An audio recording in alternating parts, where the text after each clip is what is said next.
Okay, right. So where last we left, Charles Darwin was having his hands full working on writing up the Beagle notes and making the official report and getting introduced to a lot of important scientists at the time. But he still had time to think about this odd idea that maybe, just maybe, life hadn't always been the same as it looked now, that in fact there were times it had been different. And you can find traces of that even now. All right, half a tick. And sorry, hit the wrong button there.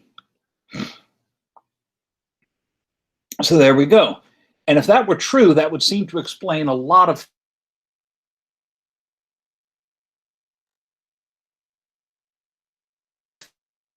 things that not only Darwin had noticed, but that a lot of scientists were noticing as well, which is simply the where you do, the study of the geographic location of animals and plants. And you've already seen this with respect to the Galapagos. There's 4 of those finches. And again, the Galapagos are relatively young. They've got lots of species that are similar to what you'd find in the South American mainland, and yet unique to the Galapagos. Why?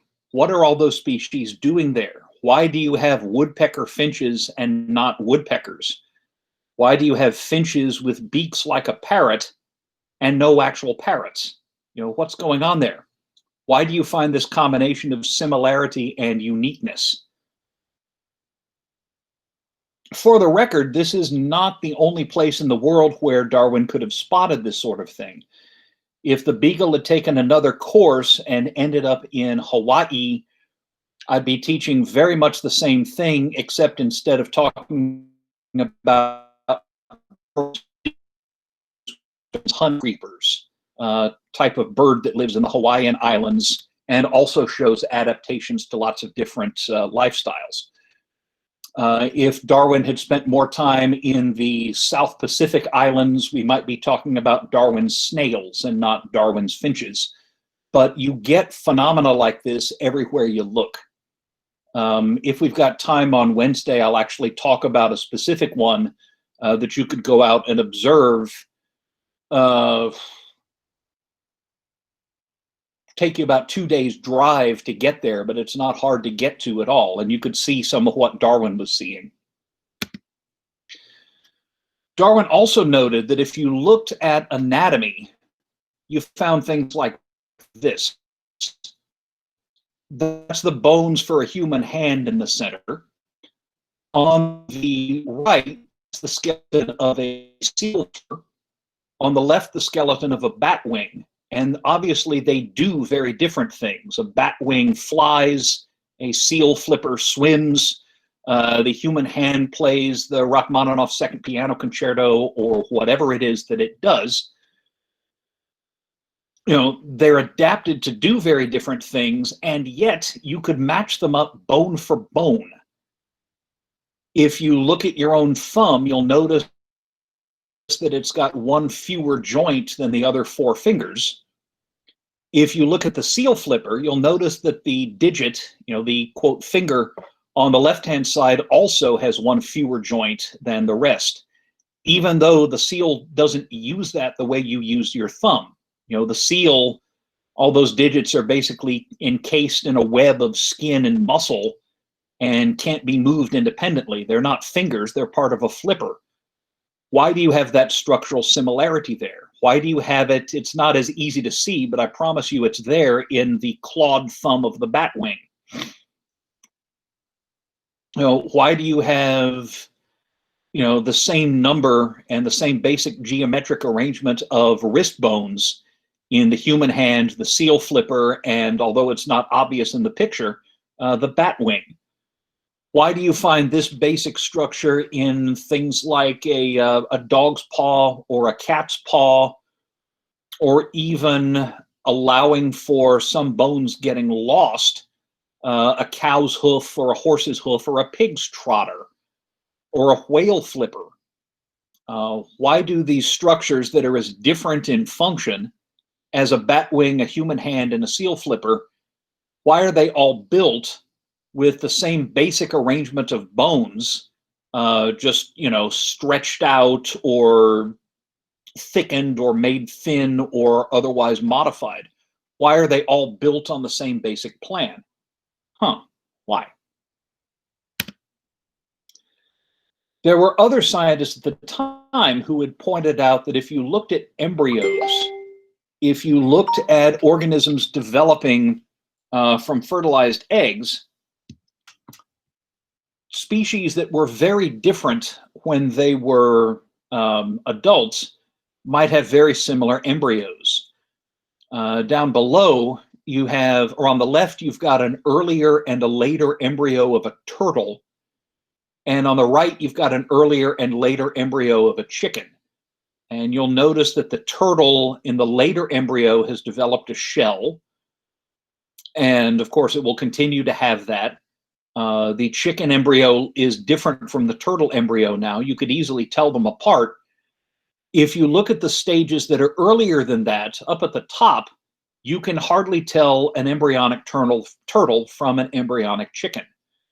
For that matter, both of them bear a strange resemblance to you back in sometime in the first month of pregnancy when you were roughly the size of a small bean.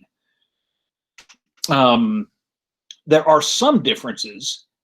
Some of them have been left out of the drawing right here, but that's basically what early turtle and chicken embryos look like. I've seen them.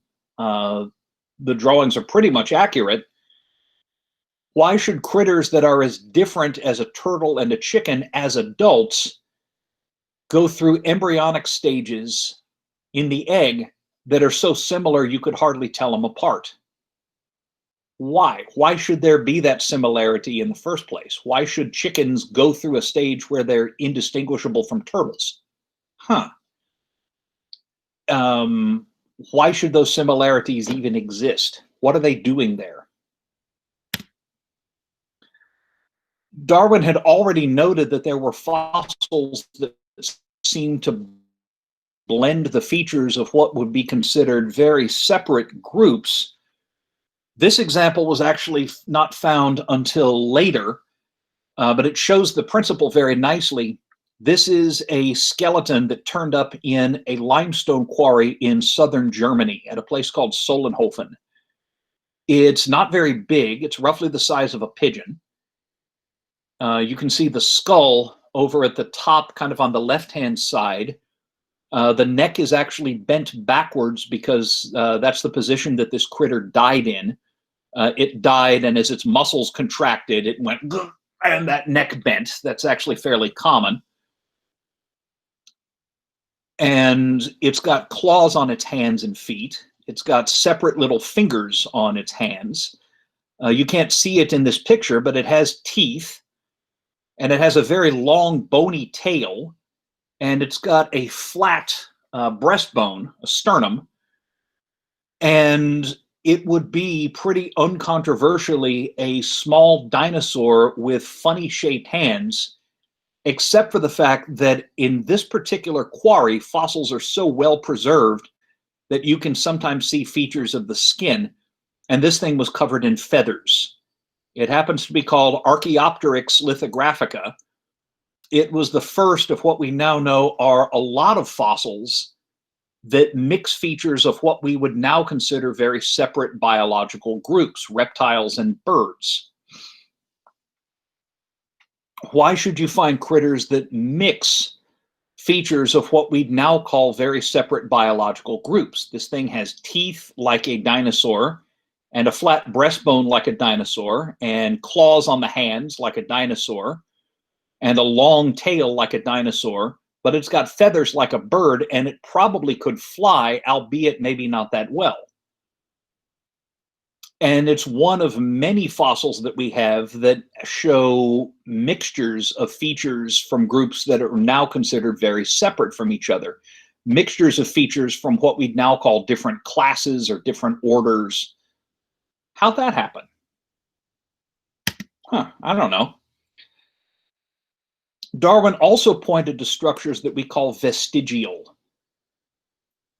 Mammals have muscles that wiggle their external ears, and you've seen them if you've ever watched a cat, right? Cats will perk up their ears to try to focus on an unfamiliar sound, right?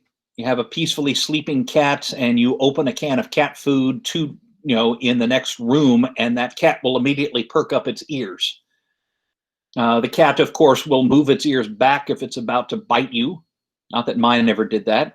Actually, they do quite a lot. I get bitten a lot by my cats. Evil cats. If you had dogs, you've seen the same thing. They'll perk up their ears, they'll swivel them around to try to pick up the location of a sound. Cows and horses will do that. Mammals have these muscles, and they're actively used in many animal species. You have the same muscles that move your external ears. There they are. Most people never learn to use those muscles. You've got them, but unless you really try, you may never ever be able to quite figure out how to contract those muscles when you want to. So most people cannot wiggle their ears. Ear wiggling, Beek said, does not make any particular difference to your survival. I've yet to find anybody who's ever been in a situation where the only way that they could save their life was by wiggling their ears. Okay, I'm not saying it's never happened, but in the overwhelming majority of cases, your ability to wiggle your ears makes no difference to whether you live or die. So why do you even have these muscles that most people never learn how to use? What are they doing there? Why have you got them? So Darwin puts all of this together and gets his grand idea. And as he wrote in a letter to a colleague of his, I determined to collect blindly every sort of fact which could bear any way on what are species. I am almost convinced, quite contrary to the opinion I started with, that species are not immutable. Species are not unchanging. And as he put it, it is like confessing a murder. Okay, he's onto something big here. So think about this. Your ear muscles, you can't use them, and they make no difference to your welfare. I've never met anybody whose life was made in any meaningful way better or worse by the presence or lack of his ability to wiggle his ears. But, says Darwin, maybe you have those because you inherited them from a very distant ancestor that did use those muscles to wiggle his ears. And from one generation to the next, you've changed so that you no longer look like that ancestor, but you still have those muscles because you just haven't gotten around to getting rid of them yet. My mother's got this piano lamp that's a family heirloom that she inherited from her mother, who got it from hers. And she thinks it's kind of ugly and weird looking, and she doesn't really need it, but she still got it. So your ear wiggling muscles are kind of like my mother's ugly piano lamp. Maybe your families have something similar, an heirloom that you don't really have any use for, but somehow can't bring yourself to just stick on eBay and get out of your house. That might explain that. That might explain that embryos thing. Chickens and turtles might go through a common embryonic stage because if you went back far enough, they descended from an ancestor that was not a chicken and not a turtle, but they've retained that ancestral stage. They go through an embryonic stage similar to what their common ancestor had, and so on. The simplest way to explain everything was that life had changed over time. The change had been what we would now call genetic. It was a change of features that are inherited from one generation to the next. Living things looked like each other because they were descended from common ancestors. They differed from each other because they changed over many generations. You will sometimes hear rather excitable people in this state complaining about how, them scientists think that humans came from monkeys. Technically, that is not true.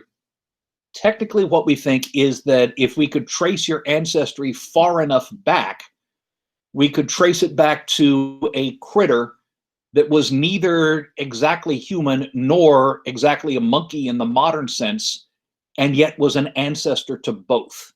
So you don't come directly from monkeys or from chimps.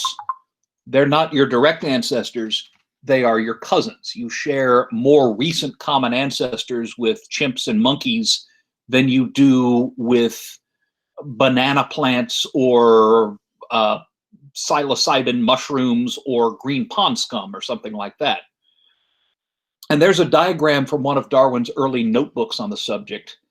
Down at the base of that tree-like diagram, you have an imaginary common ancestor just labeled with the number 1.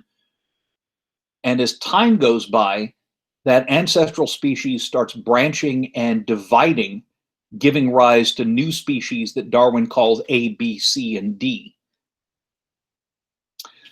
Let me see if I can give you another concrete example of this.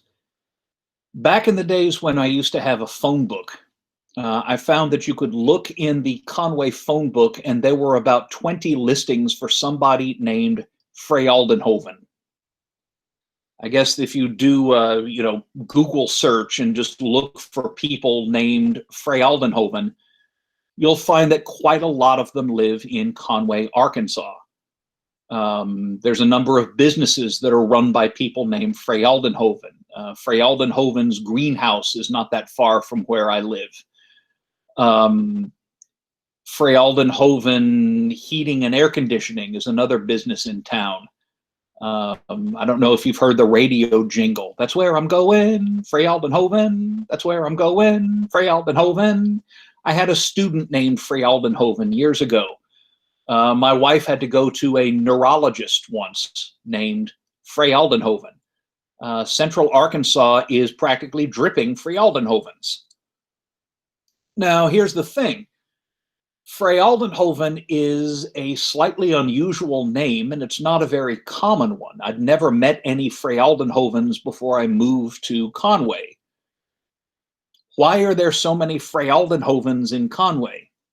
You could come up with various hypotheses, but the simplest one is because some dude named Freyaldenhoven moved here and settled down, probably around the year 1880 or so, and had kids, and they inherited his last name, and those kids had kids, and those kids had kids, and after several generations, we have a whole bunch of Freyaldenhovens running around Conway. The simplest explanation for how you have all these people with this distinctive feature of the last name Freyaldenhoven, the simplest explanation is that they are all descended from a common ancestor named Mr. Freyaldenhoven. And you could do the same thing for the Otts and the Siebenmorgens and the Quattlebaums and the Hambeacons and the Maltbias, and so on. For that matter, if you were to go to this town outside of Winston-Salem, North Carolina, you'd find a heck of a lot of Wagoners, because that happens to be where this guy named Samuel Wagoner settled around the time of the American Revolution and had kids, and they had kids, and they had kids, and a lot of his descendants are still hanging out there. We all share the last name Wagoner because we're descended from this common ancestor, this guy named Samuel Wagoner. And I'm told the State Museum still has a wanted poster with his name on it because he was apparently something of a interesting guy. Anyway, never mind. So what did Charles Darwin actually do? I've encountered people in this state who have all sorts of fascinating ideas about what Darwin did, but let me lay it down.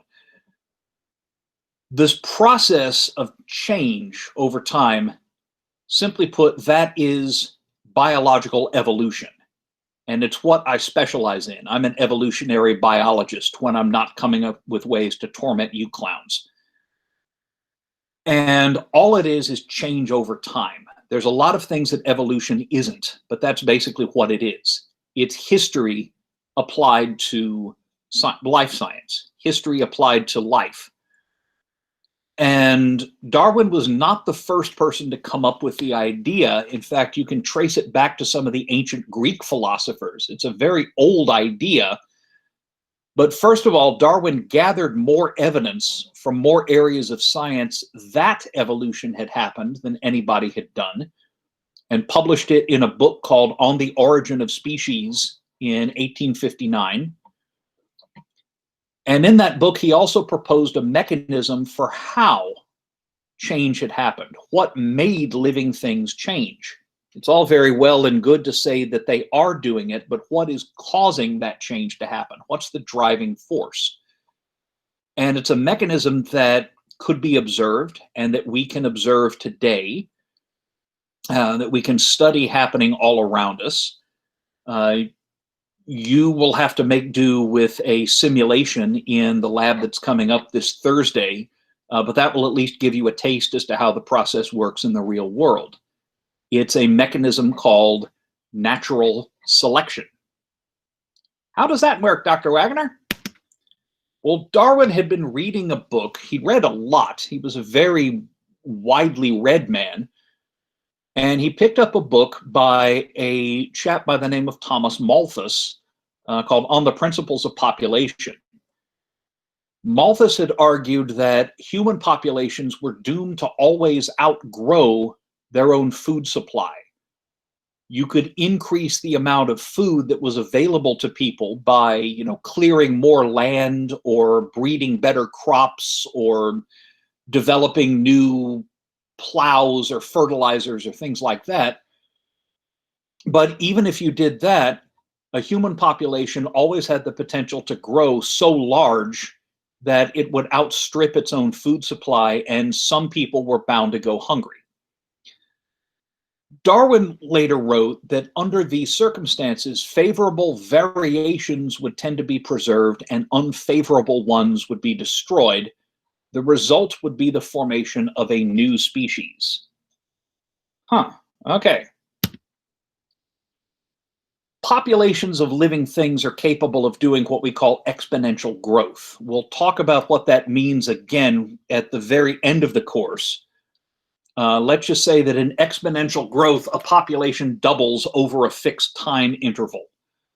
You might have seen this used in news coverage of the COVID-19 virus, that case numbers have doubled in the past 4 days or whatever it is. Exponential growth means there's a fixed time interval over which a population will double and then double again and double again and double again. And populations of living organisms can grow that way without limit in theory. You could start with 2 bunny rabbits and end up with 4, 8, 16, 32, 64, 128, 256, 512, ... In nature, however, we don't see that. Populations can go up, they can go down, they can get large, they can get small. Usually they stay roughly constant, or at least they fluctuate within certain limits. But you don't ever get a population of, 256 bunny rabbits in the forest becoming 512 and then 1024 and then 2048 and then 5096, 4096 and so on. You never see that kind of exponential increase for very long in nature. What this has to mean is that not all of the offspring that are produced by a population can survive. Not every baby bunny rabbit grows up to be a grown-up bunny and finds a grown-up bunny mate and has lots of bunny babies. Many of the bunny rabbits in the forest will get eaten by something else, by, foxes or coyotes or eagles or hawks or something. Some of the bunny rabbits in the forest will fall victim to disease or have unlucky accidents or something like that. But not all of the bunnies in the forest can survive. If it did, the population would increase without limit, and eventually the population would run out of food. That means that metaphorically, there's what Darwin called a struggle for existence going on in any population, because any population eventually reaches the limits of the resources that are available for it. Just by way of example, there's a couple of fruit flies, the kinds of things you might find in your kitchen if you've left a banana out on the counter for too long. Not that I ever did that. And there's a couple of fruit flies caught in the act of making more fruit flies. Sorry about this. And under ideal conditions, it takes about 7 days from egg laying to egg laying. It takes about 7 days for a fruit fly to hatch, grow up, mate, and lay more eggs. And you can work this out mathematically, that if you started with one single pair of flies and you let them mate and you let the female lay eggs and let her lay as many eggs as she felt like, and then let all of those eggs hatch and grow up and gave all of the fruit flies all the food that they wanted and all the best conditions, the right amount of water and the right temperature and everything.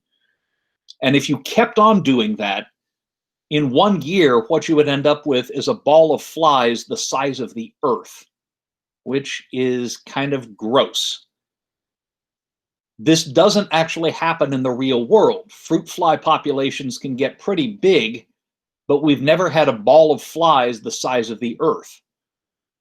It works on the other scale of things. Darwin actually did some kind of back-of-the-envelope calculations to see what would happen if you started with one breeding pair of elephants. And elephants take a very long time to breed. It's 18 months gestation period. And Darwin worked out that if you started with one pair of elephants and you let them have as many babies as they wanted to, and the babies all grew up, all of them, and had enough food and enough water and were healthy, and the babies all mated. Now, they'd have to mate with each other, so you end up with inbred elephants, but let's not go there. Pretend that's not going to happen. If you had this population and every elephant grew up and reproduced, at the end of 1,000 years, you'd have something like 20 million elephants. And after 2,000 years, you'd have something on the order of 2 million elephants. This is getting to the point where we're having to stack them too deep. And we've never had that many elephants in the real world. And the reason must be that not every elephant grows up. Not every baby elephant manages to grow up and mature and have lots of babies itself. Some of them die.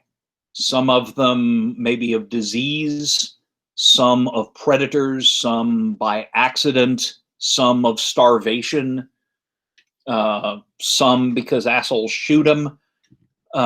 Whatever the case is, even if humans weren't in the picture, things have to act to keep those populations down, simply because that is the way the world goes. Darwin noticed a second thing. Organisms in the same population vary.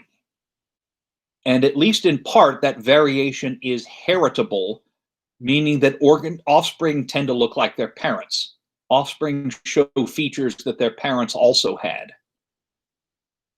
If we were all in one room together, you'd see that we all vary. We've got different skin tones and eye colors and hair textures and height and weight and build and tendency to get certain diseases and things like that. All of those traits are heritable. You got them from your parents, and you resemble your parents more than you resemble anybody else. And you show features that your parents had. Why this works, we'll talk about when we get to genetics in a couple of days. But you don't have to understand genetics to realize that individuals in populations vary, whether we're talking about humans or whether we're talking about Gulf Coast surf clams, which is what these are. You can see they've got a wide range of colors and patterns, and that is inherited. Offspring show traits that their parents have. Here's the thing. Some individuals just happen to vary in ways that increase their chances of surviving and reproducing. Not everybody in a population can survive and reproduce, but some individuals happen to have an edge. If we're talking about bunny rabbits in a forest, rabbits vary in how fast they can run. Some individuals, for whatever reason, will just happen to vary in such a way that they can run just a little bit faster. Those individuals might be the likeliest. It's not 100%, it's not a given, but they've got the best odds of surviving a predator attack and living long enough to reproduce. They'll be the ones that leave babies. Others vary in ways that decrease their chances. Others just happen to vary in ways that lower the odds that they will survive a predator attack. Maybe they just happen to be really slow, or they happen to be really dumb, or something, or they happen to have really bright colored fur that doesn't help them blend in, or something like that. If you vary in a way that gives you increased chances of reproducing, you have better odds of producing more offspring, and those offspring will look like you. Right? Fast bunny rabbits have a better chance of surviving and reproducing than slow bunny rabbits. And fast bunny rabbits produce offspring that are likely to be fast as well, because offspring tend to resemble their parents. Wash, rinse, and repeat over many generations, and you've got a species changing over time. To show how this works, Darwin used process called artificial selection. Artificial selection is what animal breeders do. And Darwin got really into fancy pigeons, which was a popular hobby at the time. He joined a couple of pigeon breeding clubs, and he raised pigeons at Down House, and he wrote pigeon breeders and corresponded with them. And I don't know if it's a popular hobby around here, but there are hundreds of different breeds of fancy pigeon, and this is some of them. You've got, let me see, at the top right, that white thing with the enormous tail and the head kind of tucked in behind its own chest. That's a fantail pigeon. The pigeon at the top center with the extremely short beak, I think that's an English tumbler. There's a short-faced tumbler, and then at the far left, I think that's a nun pigeon. Down in the center below, that's a barb pigeon that looks like it's got these weird goggles around its eyes, and so on. There are hundreds of different pigeon varieties, many of which look pretty darn weird. We know, and Darwin knows this because he actually reviewed the history of pigeon breeding. There's historical records of this sort of thing. And the common ancestor of all of those weird pigeon varieties is the common rock pigeon, Columbia livia. This one's native to Europe and Central Asia, but it's been introduced to this country. This is the same, pigeon that hangs out in parks and beats up old ladies and takes their breadcrumbs. This is the same pigeon that you could find. There's usually a colony of them in downtown, down by the railroad tracks, seem to be where they hang out. Those rock pigeons vary. You'll see different, if you were to go down and look at them now, you'd see different colors and different patterns. People started domesticating rock pigeons, probably for food, but breeders must have noticed that some of their rock pigeons just happened to have interesting traits. Maybe interesting colors or particularly beautiful feathers or something like that. Pigeons that have traits that the breeders found attractive were allowed to breed. Pigeons that didn't have traits that they found attractive ended up on the grill. Repeat this over many, many, many, many, many generations, over a few thousand years, going back to at least the ancient Egyptians, but still within human history. And you get everything from black fantails to, I can't even remember what that thing is called, but you can see it looks like it's been stretched on a rack, giraffe pigeons or whatever they are. If you saw these now, you might not think they were the same species. They look very different. Darwin was able to show that different breeds of pigeon varied not only in external features like color, but even internal features like parts of the skeleton, number of ribs and things like that. They varied in a whole lot of ways, enough that if you didn't already know, you might not think these were the same species. And some of these get weird.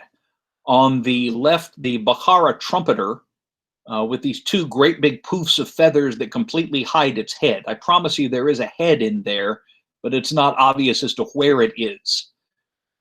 Incidentally, I've got an old friend of mine used to breed fancy pigeons, and according to him, the Bukhara trumpeter is not only very feathery, it's also very stupid. Supposedly, it does nothing but just sit there. You can contrast that with the Scandaroon pigeon on the right, which you can see is a lot more slim and has this great big weird hooked beak. And their differences in details of the skeleton is not just feather color and things like that. At the top left, you've got the wild rock pigeon. And then there you have these three domestic breeds, the short-faced tumbler at the top right, and below carriers and carriers. And you can see the proportions of the skull and proportions and size of the beak are very different.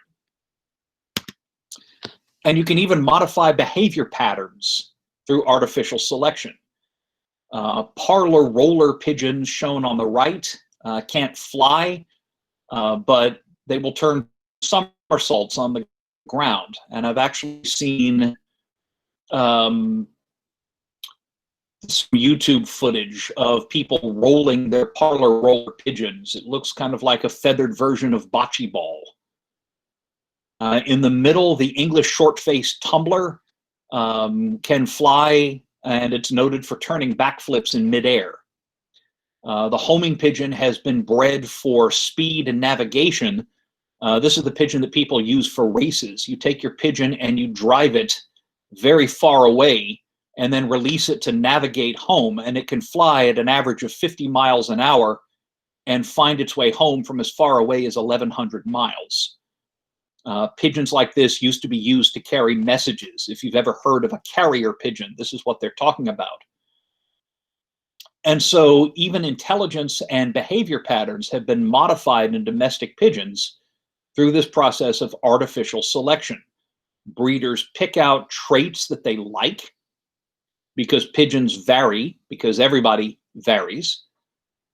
Pigeons that have the traits that they like get to have lots of babies.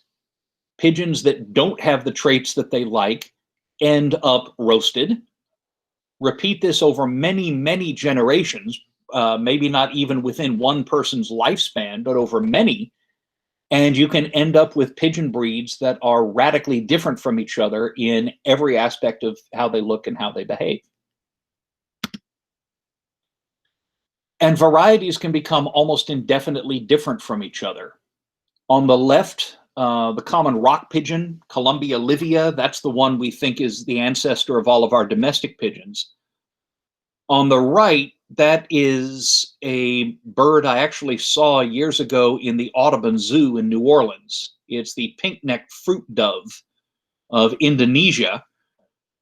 And you can see they're similar. They've got similar proportions. They've got similar beak size and shape. They've got similar feather length. They are about the same size. They look a lot like each other, right? But which are more different, these two wild species or the yellow Brunner powder and the Ackermann tumbler, which were produced by artificial selection? I think you see what I'm getting at. These two birds look more different from each other than these two wild species. And yet we know that selection produced these two varieties in just a few centuries.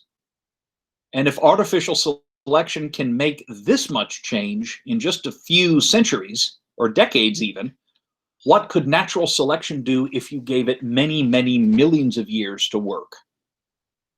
Think that over. I'll give you a modern case study that maybe you can relate to a little bit better than pigeons.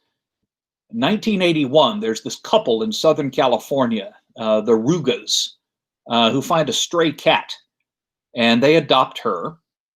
And she's got a feature that has never been seen before. This is her. Her name was Shulamith, and she had curled ears. Well, they thought that was adorable. So instead of having her spayed, they let her breed. They bred her to three different tomcats. And so she had 3 litters of kittens. Some of those kittens also had curly ears. Some of those kittens took after mom.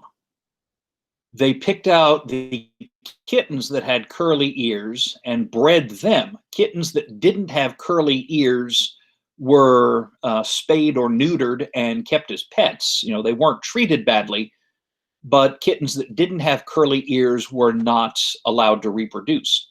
Kittens that did have curly ears did get to breed. And then they picked out those curly-eared offspring and bred them. And over several generations, a new breed of cat was born. And we actually call it the American curl cat. So this is a couple of American curls, which makes me think of a song by Tom Petty. Well, she was an American curl, curly ears on her head. Right. And the breed continues to be developed as cat breeders pick out cats with the cutest curls for breeding, and cats that don't have the optimum curly ears get kept as pets but but aren't allowed to breed. And that's only happened in the past 40 years. Here's what you can do with more time.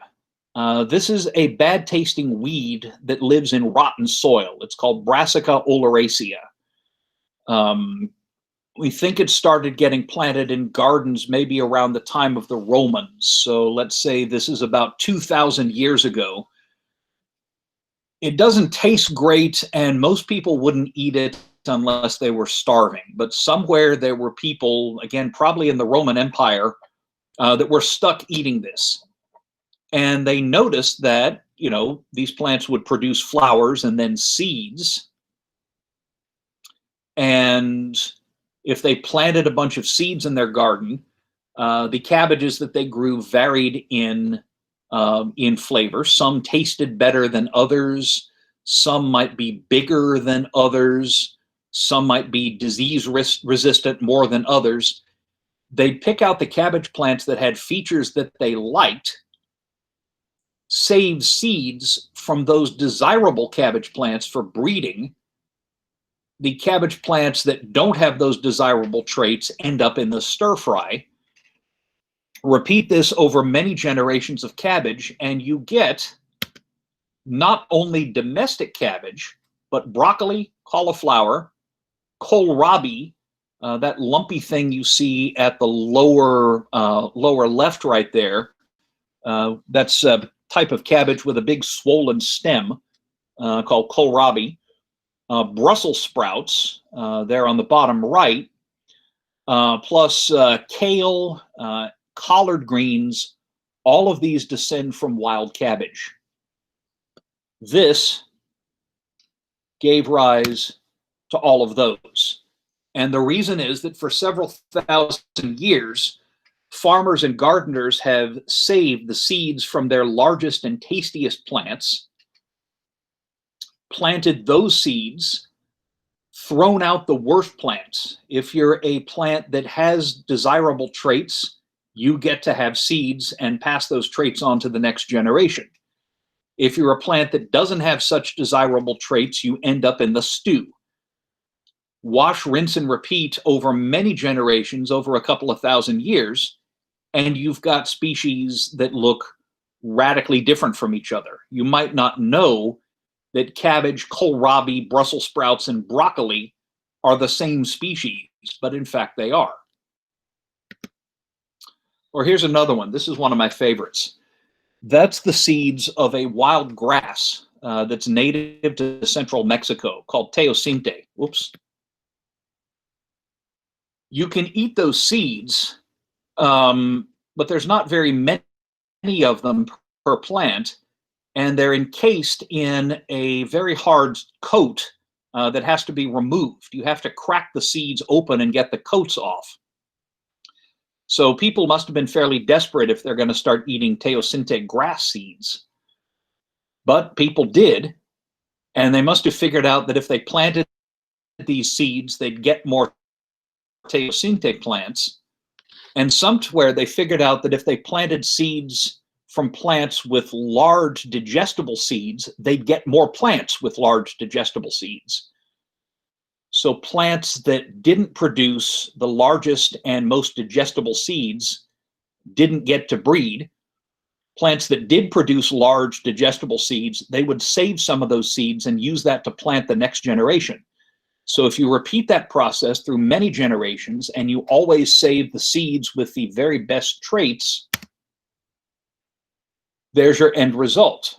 You go from teosinte up there at the top to domestic corn, which is a heck of a lot bigger and no longer has that seed coat.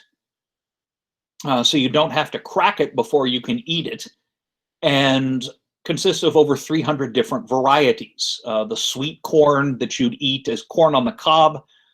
There's other corn species that are grown for cornmeal. There's others that are grown as popcorn. There's others that are grown mostly as ornamentals, you know, those colorful ears of so-called Indian corn that you might, you know, put on your table as a Halloween or fall decoration, or you do if you're, you know, my mom, because she used to. And then the varieties of corn that are used to make cattle feed, and the varieties that are used for corn oil or for ethanol. All of these are different from each other, and there's over 300 corn varieties today adapted for many different human uses, and they all ultimately come from this dinky little Mexican teosinte grass. And we can actually trace this looking at archaeology. It's actually possible to dig up corn seeds and sometimes corn cobs and corn ears in, you know, Native American villages and settlements, and we can trace how this process happened. And if I didn't tell you, you probably wouldn't realize that teosinte is the ancestor of corn because they look so different, but in fact, it is. And we have modified all of our domestic species like this: dogs, cats, tomatoes, peppers, goldfish, brewer's yeast. All of these have been modified by artificial selection. Darwin says this is the same way that natural selection works, except instead of a human deciding which plants are going to reproduce and which ones won't, instead of a conscious decision by a human, it's basically the entire environment that makes the decision. Okay, we will come back to this on Wednesday, and I'm going to stop recording.